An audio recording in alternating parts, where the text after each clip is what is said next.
Hello friends and welcome to study with मैंक myself Shanti. तो friends आज हम चैप्टर 4 देखेंगे। चैप्टर 4 में है ऊष्मा। तो चलिए शुरू करें। फ्रेंड्स ऊष्मा क्या होती है? आप सभी जानते हो कि ऊष्मा मतलब हीट मतलब गर्मी, ठीक है।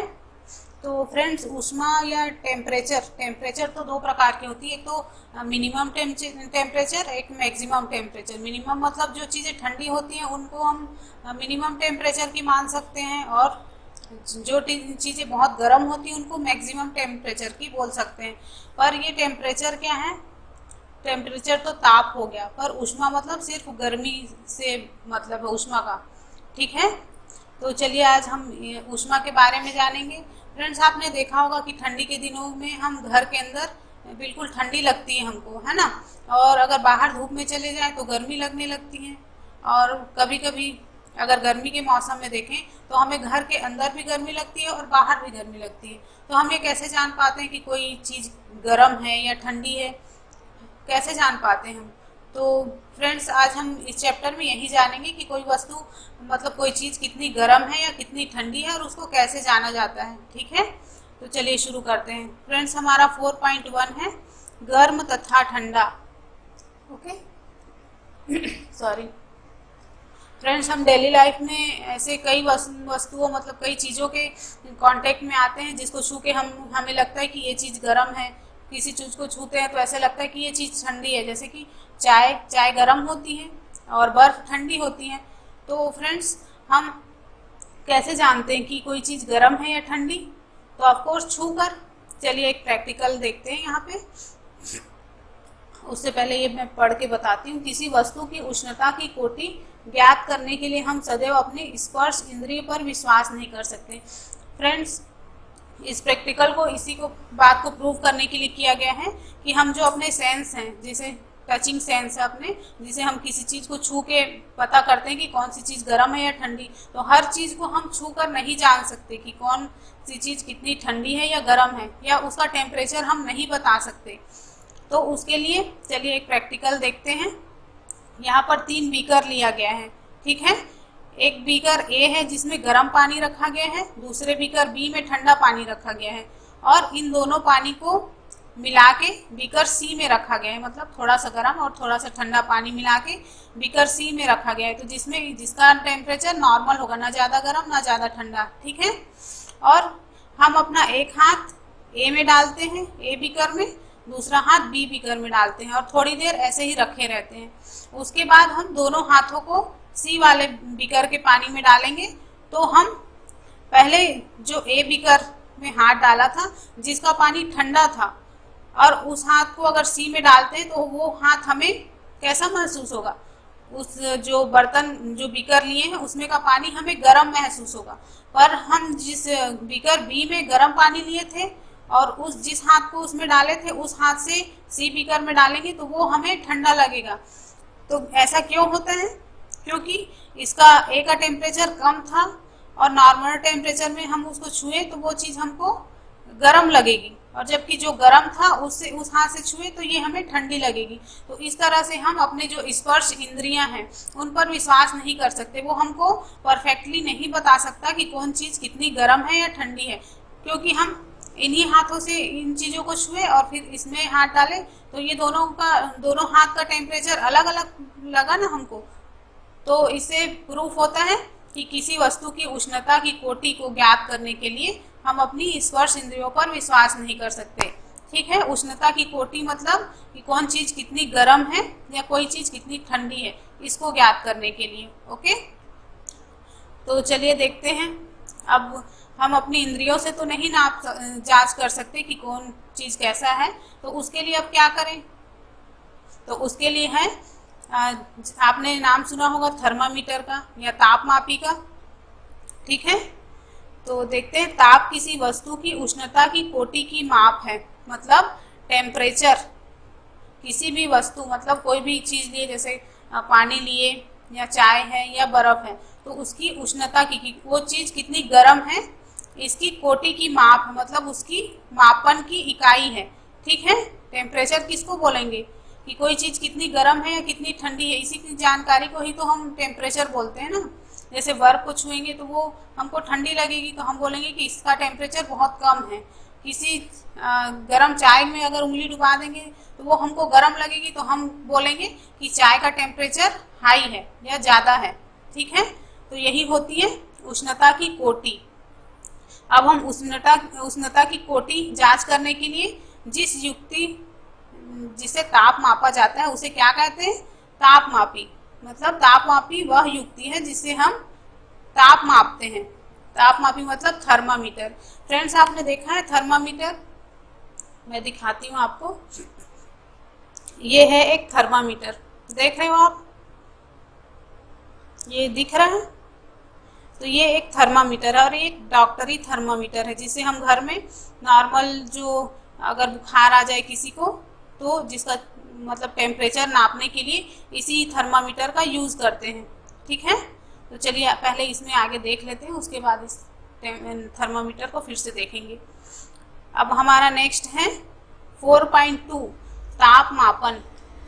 फ्रेंड्स, इधर लिखा है जिस तापमापी से हम अपने शरीर के ताप को मापते हैं उसे डॉक्टरी थर्मामीटर कहते हैं। आप ये चित्र में भी देख सकते हो, किसका चित्र है ये डॉक्टरी थर्मामीटर का है। सभी के घर में होगा ये वाला थर्मामीटर, तो है ना?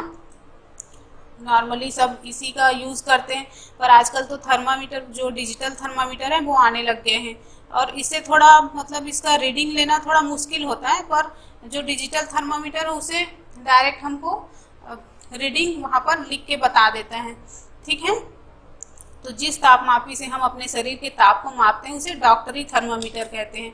आप देख रहे हो थर्मामीटर की ये बल्ब कहलाता है। ये इसका पाठ्यांक यहाँ पर इसका स्केल दिया हुआ है जिसमें हम रीडिंग ले सकते हैं।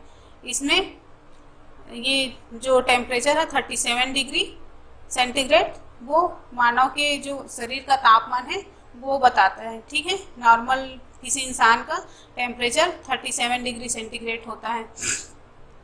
चलिए आगे देखते हैं। इसमें तापमान सेल्सियस स्केल है जिसे डिग्री सेंटीग्रेड द्वारा दर्शाते हैं। मैंने बताया कि इसमें किससे नापते हैं? डिग्री सेंटीग्रेड के द्वारा नापते हैं। इसमें हम 35 डिग्री से 42 डिग्री तक के ताप की ही माप कर सकते हैं।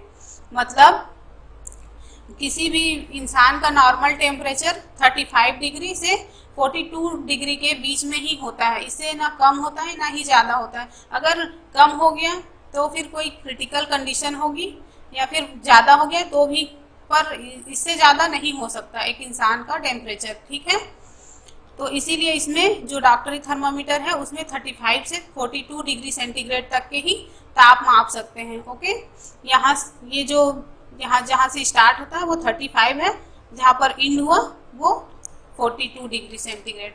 ओके, चलिए आगे बढ़ें।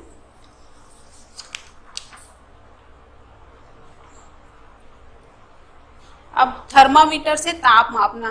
फ्रेंड्स, हम थर्मामीटर से टेम्परेचर कैसे नापते हैं? मान लो किसी को बुखार है घर में, तो हम कैसे जानेंगे, कैसे उसका टेम्परेचर लेंगे? तो उसके लिए सबसे पहले जो थर्मामीटर है उसको किसी एंटीसेप्टिक लिक्विड से या पानी में डेटॉल वगैरह डाल के अच्छे से धो लेते हैं।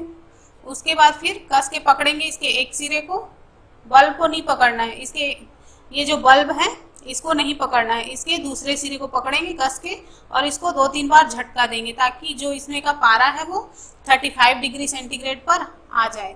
ये देख रहे हो आप? इसमें अगर दिखे तो देख, शायद क्लियर नहीं दिख रहा है। हाँ, यहाँ से दिख रहा है।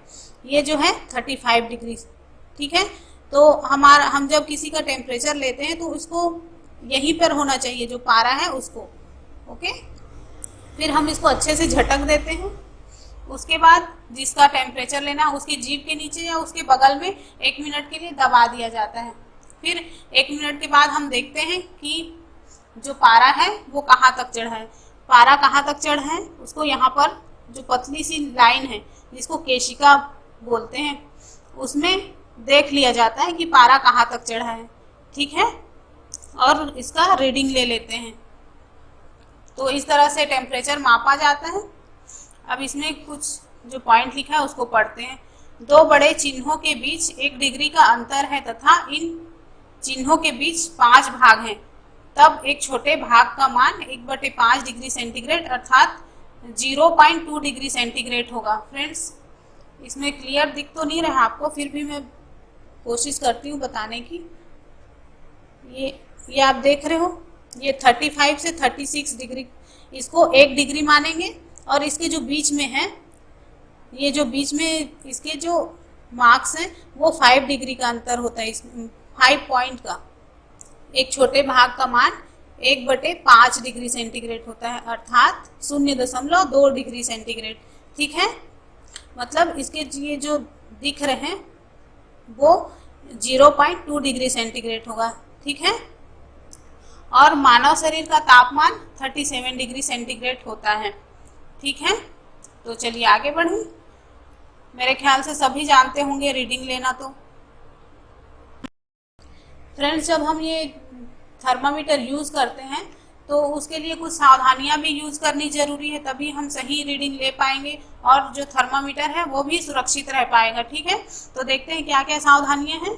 उपयोग से पहले एंटीसेप्टिक से धोना। फ्रेंड्स, अगर हम इसको किसी के लिए यूज़ करते हैं तो यूज़ करने के बाद और किसी से के यूज़ करने से पहले दोनों टाइम पे इसको एंटीसेप्टिक लिक्विड से धोना चाहिए। ठीक है, उपयोग से पहले पारे का तल 35 डिग्री सेंटीग्रेड से नीचे हो, मतलब जो हम रीडिंग लेंगे किसी का, उससे पहले इसको झटक के ये जो 35 डिग्री दिख रहा है उससे नीचे ही होना चाहिए, इस तरफ होना चाहिए जो पारा है उसको। ठीक है, पढ़ते समय पारे का तल दृष्टि रेखा की सीध में हो, मतलब हम अगर किसी का टेम्परेचर लिए और उसको नापने के लिए इसको ऐसे खड़ी किसी दीवार के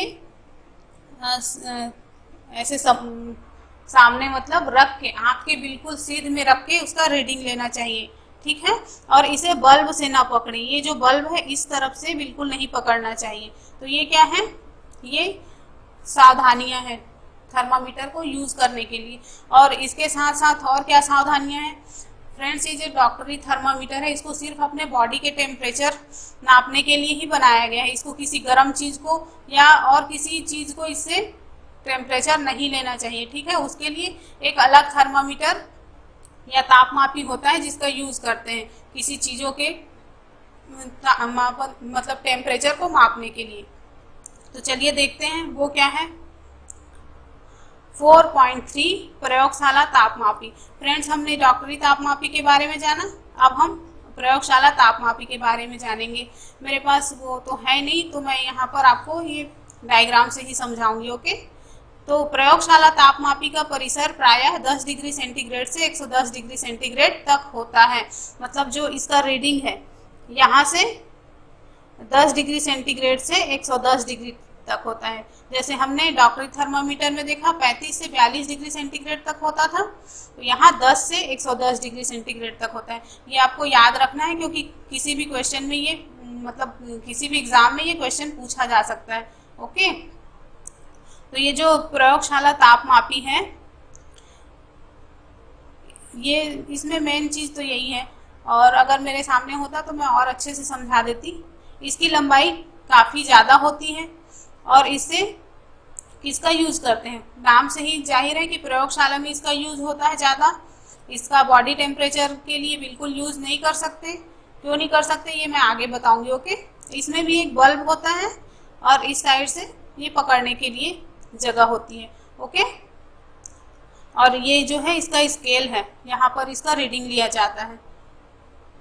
तो देख लिया आप प्रयोगशाला तापमापी। अब आगे देखते हैं। मौसम की रिपोर्ट में दिए गए अधिकतम तथा न्यूनतम तापों की जानकारी देने के लिए अधिकतम न्यूनतम तापमापी का उपयोग किया जाता है। आपने न्यूज़ वगैरह में देखा है कि मौसम की अधिकतम और न्यूनतम तापमान कैसे बताते हैं वो लोग, तो उसकी जानकारी के लिए अधिकतम न्यूनतम तापमापी का उपयोग किया जाता है। उसका नाम ही है अधिकतम न्यूनतम तापमापी। तो चलिए आगे देखते हैं। फ्रेंड्स, अब ये प्रयोगशाला तापमापी से किसी जल का ताप मापना। एक बीकर लेंगे, इसमें जल ले लेंगे और उसका टेम्परेचर नापेंगे। तो टेम्परेचर नापने के लिए क्या किया जाता है, इसको बिल्कुल सीधा उसमें डुबा दिया जाता है और फिर थोड़ी देर बाद जब उसका पारा जो है ऊपर चढ़ने लगता है तो रीडिंग ले ली जाती है। ठीक है, अब इसमें भी कुछ सावधानियां हैं जो अपनानी चाहिए। तो क्या है सावधानियां देखते हैं। तो जो डॉक्टरी तापमापी मतलब डॉक्टरी थर्मामीटर में जो सावधानियां हैं वो तो यूज़ करनी ही है। उसके साथ साथ दो और सावधानी है जो मैं यहाँ पर बता रही हूँ आपको। तापमापी को ऊर्ध्वाधर रखना चाहिए, तिरछा नहीं। ऊर्ध्वाधर मतलब सीधा, बिल्कुल ऐसे सीधा रखना चाहिए। ओह सॉरी, ये बिल्कुल इस तरह से सीधा रखना चाहिए, ठीक है, ऐसे तिरछा नहीं रखना चाहिए। और जिस भी लिक्विड का या फिर जिस भी चीज़ का हमको टेम्परेचर मापना है उसको तापमापी का बल्ब चारों ओर से उस पदार्थ से घिरा होना चाहिए जिसका ताप मापना है। बल्ब बर्तन की दीवार से नहीं छूना चाहिए। मतलब यहाँ पर आप देख रहे हो, ये चित्र में देखो, तो ये जो बीकर है तो बीकर की दीवार से इसका बल्ब को टच नहीं होना चाहिए, उससे दूर में ही रहना चाहिए। और इस थर्मामीटर को बिल्कुल सीधे रखना चाहिए, तिरछा नहीं होना चाहिए, नहीं तो हम जो रीडिंग लेंगे वो फिर गड़बड़ आएगा, है ना, रीडिंग सही नहीं आ पाएगी। ओके, तो ये जो सावधानियां हैं उसको अपनाना चाहिए। और टेम्परेचर को पढ़ने के लिए बिल्कुल जो रीडिंग पढ़ेंगे उसके लिए उसको आँख की सीध में होना चाहिए, नहीं तो वो ऊपर नीचे रीडिंग आएगा, हमारा जो रीडिंग लेंगे वो गलत आएगा, ठीक है। अब इसमें है डॉक्टरी थर्मामीटर में एक विभंग या किंक होता है जो पारे के तल को अपने आप नीचे गिरने से रोकता है। मतलब ये जो डॉक्टरी थर्मामीटर है, मैं दिखा रही हूँ आपको, ये वाला जो पार्ट आप देख रहे हो यहाँ पर, तो इसी को किंक बोला जाता है। किंक या हिंदी में इसको विभंग बोलते हैं। ये एक छोटा सा स्पेस होता है इसमें, और ये सिर्फ डॉक्टरी थर्मामीटर में ही होता है। ये जो प्रयोगशाला तापमापी है उसमें नहीं होता, ये किंक जो है नहीं दिया गया होता है, ठीक है। यहाँ पर लिखा भी है प्रयोगशाला तापमापी में किंक नहीं होता। और फ्रेंड्स, ये प्रयोगशाला तापमापी में किंक नहीं होता जिसके कारण ही हम उससे अपना बॉडी टेम्परेचर नहीं ले सकते। आपने देखा है कि हम अपने बॉडी में जब इस थर्मामीटर को रखते हैं उसके बाद हम उसको रीडिंग के लिए बाहर निकालते हैं, तो बाहर निकालते ही उसका टेम्परेचर जो है गिरने लगता है। और अगर इस थर्मामीटर में किंक ना हो, इस थर्मामीटर में अगर किंक ना हो तो जो पारा है वो बहुत जल्दी नीचे गिर जाएगा। तो ये किंक ये काम करता है कि वो पारे को जल्दी से नीचे गिरने नहीं देता। कम से कम 1-2 मिनट के लिए हम उसका रीडिंग ले सकते हैं, ठीक है फ्रेंड्स। और यही कारण है कि हम प्रयोगशाला तापमापी में किंक नहीं होता, जिसके कारण उसका यूज बॉडी टेम्परेचर के लिए नहीं कर सकते। ये बहुत इंपॉर्टेंट पॉइंट है, इसको आप याद रखिएगा, ठीक है। पूछा भी जा सकता है कि किंक का यूज क्या है, ठीक है। तो आजकल अंकीय तापमापी या डिजिटल थर्मामीटर उपलब्ध है जिसमें पारे का उपयोग नहीं होता। फ्रेंड्स, आप लोग ये चित्र देख रहे हो, ये डिजिटल थर्मामीटर है, ओके। इसमें पारा नहीं होता और ये बिल्कुल ऑटोमेटिक होती है, इलेक्ट्रॉनिक होती है। इसमें कोई पारे की ज़रूरत नहीं है, सिर्फ इसको ऑन किया, ये जो बटन है इसको ऑन किया, जहाँ मुंह में या फिर बगल में दबाया, 1 मिनट बाद इसमें से आवाज़ सुनाई देती है, फिर उसको निकाल कर देख लिया जाता है कि टेम्परेचर कितना है, ठीक है। मेरे पास ये तो नहीं है इसलिए मैं नहीं दिखा पा रही हूँ आपको, आप इस डायग्राम से ही काम चलाइए। वैसे आपने देखा ही होगा। तो ये जो डिजिटल थर्मामीटर है इसमें पारे का यूज़ नहीं होता, ये बहुत अच्छी बात है, क्योंकि जिस थर्मामीटर में पारे का यूज़ होता है अगर वो टूट फूट जाए तो आप जानते हो कि पारा मतलब मरकरी कितना खतरनाक चीज़ है ना, उसको डिस्पोज करना फिर मुश्किल हो जाता है। इसलिए आजकल ये डिजिटल थर्मामीटर बहुत सुरक्षित है यूज़ करने के लिए। चलिए आगे देखते हैं। आगे है हमारा 4.4 ऊष्मा का स्थानांतरण। फ्रेंड्स, अब हम देखेंगे कि ऊष्मा का एक जगह से दूसरे जगह स्थानांतरण कैसे होता है, मतलब ऊष्मा एक जगह से दूसरी जगह कैसे जाती है, गमन करती है, ओके। तो इसके लिए पहले ये चित्र देख लेते हैं। ये एक लोहे की पट्टी देख रहे हो आप, इसको एक तरह से दबा दिया गया है, इसके बीच बीच में पिघली हुई मोमबत्ती लगा दी गई है, ठीक है। और यहाँ पर ये मोमबत्ती जला के इसको एक किनारे को गर्म कर रहे हैं। तो जैसे जैसे हम इसको गर्म करते जाएंगे इसमें जो लगी मोमबत्ती है वो पिघलती जाएगी, जिससे हमको पता चलता है कि ऊष्मा क्या है, एक जगह से दूसरी जगह स्थानांतरित हो रही है। ठीक है, यहाँ पर लिखा है कि ऊष्मा सदैव गर्म वस्तु से अपेक्षाकृत ठंडी वस्तु की ओर प्रभावित होती है। मतलब यहाँ पर हम ये गर्म कर रहे हैं इस लोहे की पट्टी को, तो यहाँ पर जैसे ही गर्म होते जाएगी तो पहले यहाँ पर की मोमबत्ती पिघल के गिरेगी, फिर ये वाली, फिर यहाँ पर, फिर ये लास्ट में इधर वाली। मतलब गर्म स्थान से ठंडी की ओर गमन हो रहा है ऊष्मा का, तो यही क्या कहलाता है, ऊष्मा का स्थानांतरण कहलाता है। ठीक है, समझ में आ गया होगा आपको। चलिए आगे देखते हैं। ऊष्मा स्थानांतरण के 3 प्रक्रम, मतलब हम जानेंगे कि ऊष्मा स्थानांतरण किन किन 3 प्रोसेस के माध्यम से होती है। ठीक है, तो वह प्रक्रम जिसमें ऊष्मा किसी वस्तु के गर्म सिरे से ठंडे सिरे की ओर स्थानांतरित होती है चालन कहलाता है। फ्रेंड्स, हमारा पहला है चालन। चालन क्या होता है ये देखेंगे। चालन मतलब चलना, एक जगह से दूसरी जगह तक चलना। तो ये किस में होता है, ये ठोसों में होता है, जैसे कि लोहा है, एल्यूमिनियम है, इनमें होता है ये, या तांबा है। तो इसके लोहे के किसी एक सिरे को गर्म करेंगे तो धीरे धीरे उसका जो ठंडी सिरा है उस तरफ भी धीरे धीरे गर्म होता जाता है। तो जिसमें ऊष्मा किसी एक वस्तु के गर्म सिरे से, मतलब वो जो हमने ऊपर देखा, ये गर्म सिरे से ठंडे सिरे की ओर स्थानांतरित होती है, यही क्या कहलाता है, चालन कहलाता है। ठीक है, ठोसों में ऊष्मा प्रायः चालन प्रक्रम द्वारा स्थानांतरित होती है। ओके, जो पदार्थ अपने से होकर ऊष्मा को आसानी से जाने देता है ऊष्मा के चालक कहलाते हैं। फ्रेंड्स, जो चीजें जल्दी से गर्म हो जाती हैं वो चालक कहलाती हैं। ठीक है, मतलब जो अपने ऊपर से ऊष्मा को पार होने देती हैं वही चालक कहलाएंगी। जैसे कि एल्यूमिनियम, लोहा, कॉपर, इन चीज़ों को गर्म करते हैं। एल्यूमिनियम के जैसे कुकर है या एल्यूमिनियम के बर्तन बनाए जाते हैं, किस लिए बनाए जाते हैं, ताकि वो जल्दी से गर्म हो और उसके अंदर जो हम भोजन पका रहे हैं वो जल्दी पके। ठीक है, या तो लकड़ी के बर्तन नहीं बना लेते अगर लकड़ी से ऊष्मा चालित होती तो, पर लकड़ी से बिल्कुल ऊष्मा का प्रवाह नहीं हो पाता। लोहे का भी यूज किसी चीज को गर्म करने के लिए किया जाता है, कॉपर का भी यूज करते हैं। तो क्यों करते हैं, क्योंकि ये ऊष्मा के चालक होते हैं। ठीक है, अब देखेंगे जो पदार्थ अपने से होकर ऊष्मा को आसानी से नहीं जाने देते वो क्या कहलाते हैं, ऊष्मा के कुचालक या ऊष्मारोधी कहलाते हैं। ठीक है फ्रेंड्स, तो इसके उदाहरण क्या हैं, प्लास्टिक, लकड़ी।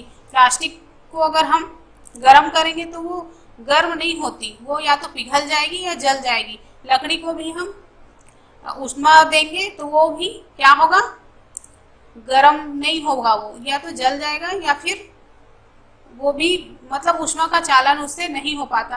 फ्रेंड्स, आपने देखे होंगे पुराने जमाने में जो घर बनाते थे उसमें छतों में लकड़ियां लगाते थे। तो किस लिए लगाते थे, ताकि सूर्य की जो गर्मी है वो अंदर ना आ सके, इसीलिए लकड़ी के छज्जे बनाते थे, छत बनाते थे, है ना, ताकि गर्मी के दिनों में जो टेम्परेचर है रूम का वो नॉर्मल रहे, ठंडी के दिनों में भी वो रूम जल्दी से ठंडा नहीं होता था, मतलब अंदर का जो टेम्परेचर है वो मेंटेन रहता था। ठीक है फ्रेंड्स, इसी तरह जल तथा वायु भी ऊष्मारोधी कहलाते हैं, मतलब ये भी ऊष्मा के कुचालक हैं। ठीक है, तो हम कैसे जानेंगे, चलिए आगे देखते हैं। यहाँ पर एक पॉइंट है, जल में ऊष्मा का स्थानांतरण संवहन द्वारा होता है। हमने जाना कि ठोसों में ऊष्मा का स्थानांतरण किस तरह से होता है, तो चालन के द्वारा होता है। अब हम जानेंगे कि जल में ऊष्मा का स्थानांतरण संवहन द्वारा होता है। संवहन क्या होता है, चलिए एक एग्जांपल से देखते हैं, एक प्रैक्टिकल है।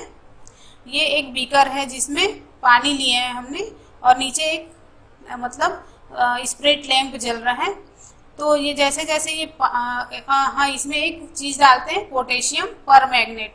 ये जो पिंक कलर के आप देख रहे हो ये पोटेशियम परमैंगनेट है। ठीक है, तो जैसे जैसे ये मोमबत्ती के ऊपर में जो तली में जो पानी है वो गर्म होते जाएगा तो ये पोटेशियम परमैंगनेट ऊपर उठते जाएगी, मतलब उस पिंक कलर देता है पोटेशियम परमैंगनेट।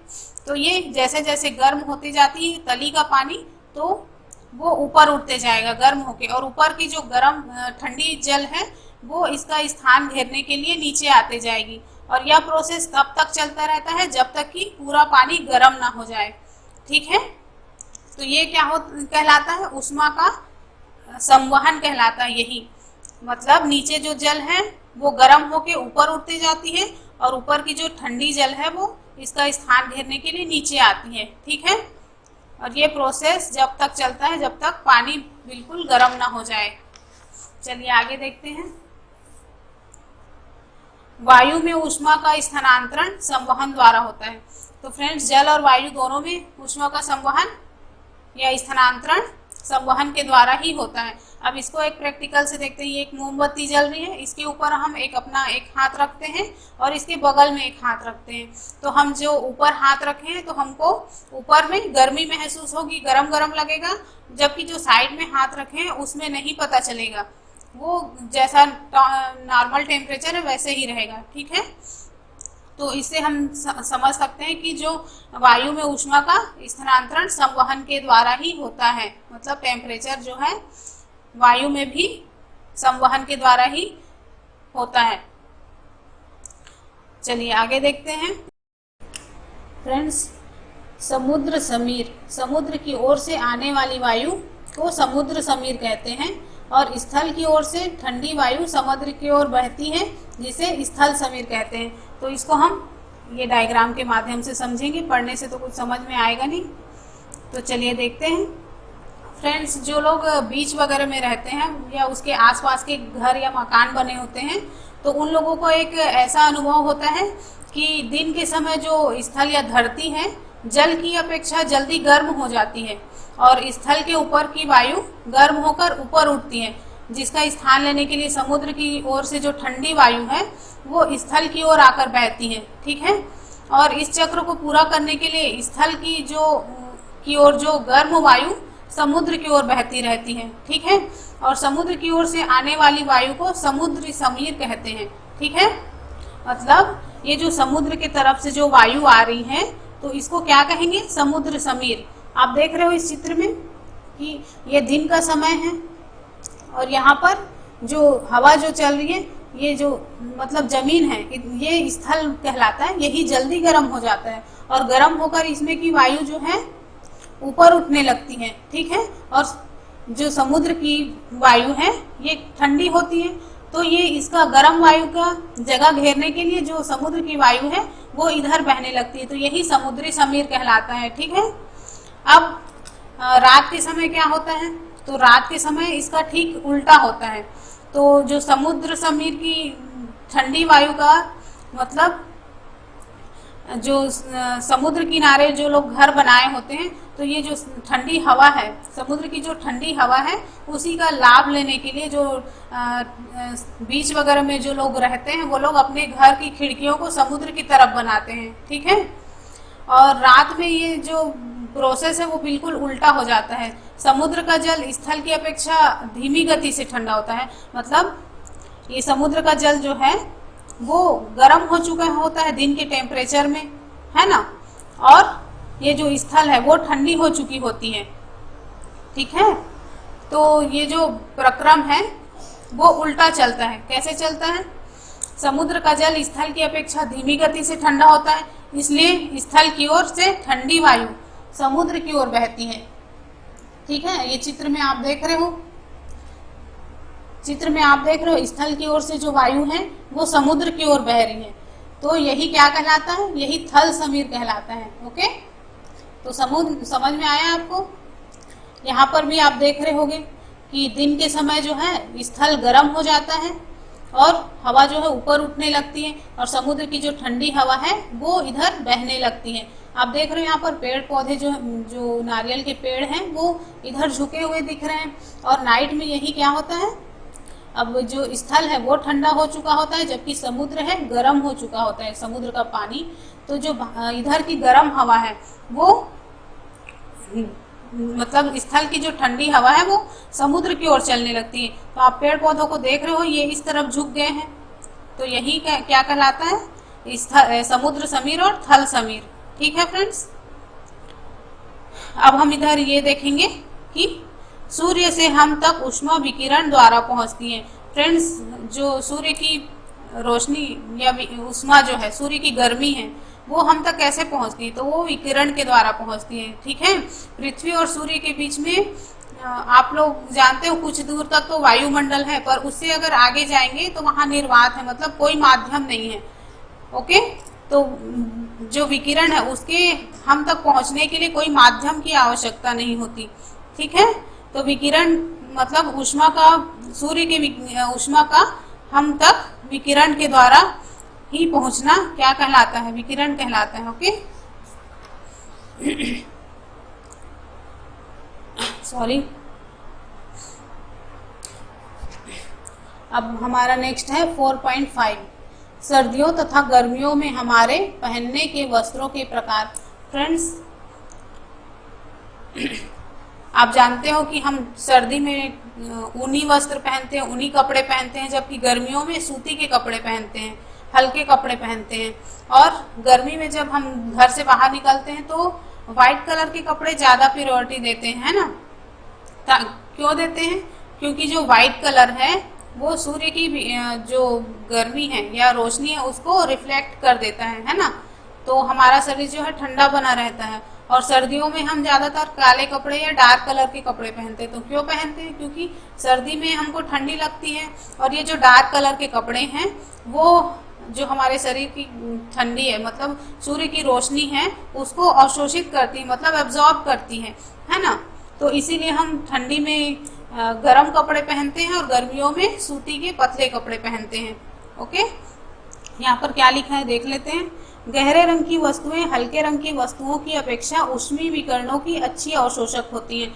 मतलब आप देखे हो स्टील के बर्तन, अगर उसमें खाना पकाओगे और एक ऐसा बर्तन लोगे जिसके नीचे साइड काले कलर की होगी या फिर डार्क कलर की होगी, तो कौन सा बर्तन जल्दी खाना पकाएगा? तो बेशक जो काले कलर के पुते हुए बर्तन है उस पे खाना जल्दी बनता है। आजकल कुकर भी एल्यूमिनियम के, एक तो बिल्कुल स्टील टाइप दिखते हैं वो, और दूसरा एक ब्लैक कलर में आता है कुकर वगैरह, तो वो तो ज़्यादा बेहतर जो ब्लैक कलर के होते हैं वो होते हैं। क्यों होते हैं? क्योंकि जो गाढ़े रंग है या फिर डार्क कलर है तो वो अपने ऊपर से मतलब ऊष्मा का अच्छा चालक होता है वो। ठीक है, वो जल्दी एब्जॉर्ब करते हैं ऊष्मा को, मतलब गर्मी को। ठीक है, यही कारण है कि हम गर्मियों में हल्के रंग के वस्त्रों में अधिक आराम अनुभव करते हैं। और यही प्रोसेस जो है कपड़ों के साथ भी है। जो डार्क कलर के कपड़े हैं वो जल्दी रोशनी को, मतलब गर्मी को अब्जॉर्ब करते हैं, इसीलिए हम गर्मियों में हल्के कपड़े पहनते हैं जिससे हमें अच्छा लगता है। ठीक है, सर्दियों में ऊनी वस्त्र हमें गर्म रखते हैं। इसका कारण यह है कि ऊन ऊष्मारोधी है तथा इसके रेशों के बीच में वायु फंसी या ट्रैप होती है। तो जैसे मैंने बताया कि सर्दी के दिन में हम ऊनी कपड़े पहनते हैं, तो इसीलिए पहनते हैं ताकि जो ऊन है वो हमारे शरीर के अंदर की गर्मी है उसको बाहर ना निकलने दे। ओके, ठीक है फ्रेंड्स, तो यहाँ पर आपका ये चैप्टर भी खत्म होता है। अब आती है क्वेश्चन की पारी, तो चलिए देखते हैं। तो पहला क्वेश्चन है, सेल्सियस स्केल की अभिकल्पना किसने, कब और कहाँ की, बताइए। तो आपको बताना है कि सेल्सियस स्केल की खोज किसने की, मतलब ये किसने उसका आविष्कार किया। ठीक है, ये बताना है। और सेकंड क्वेश्चन है, 30 डिग्री सेंटीग्रेड के 1 लीटर जल को 50 डिग्री सेंटीग्रेड के 1 लीटर जल के साथ मिलाया गया, मिश्रण का ताप होगा, क्या होगा? 80 डिग्री सेंटीग्रेड, 50 डिग्री सेंटीग्रेड से अधिक लेकिन 80 डिग्री सेंटीग्रेड से कम। ग है 20 डिग्री सेंटीग्रेड मतलब 20 डिग्री सेंटीग्रेड, या घ है 30 डिग्री सेंटीग्रेड तथा 50 डिग्री सेंटीग्रेड के बीच। तो आपको ये ऑब्जेक्टिव टाइप क्वेश्चन है, इसका आंसर मुझे कमेंट बॉक्स में लिख के भेजिएगा। ओके फ्रेंड्स, और अगर वीडियो पसंद आया है तो लाइक बिल्कुल करना मत भूलिएगा, और अपने फ्रेंड्स के साथ शेयर करिए, ज़्यादा से ज़्यादा लोगों तक पहुंचाइए वीडियोस को। ओके फ्रेंड्स, तो मिलते हैं नेक्स्ट वीडियो में। Bye bye.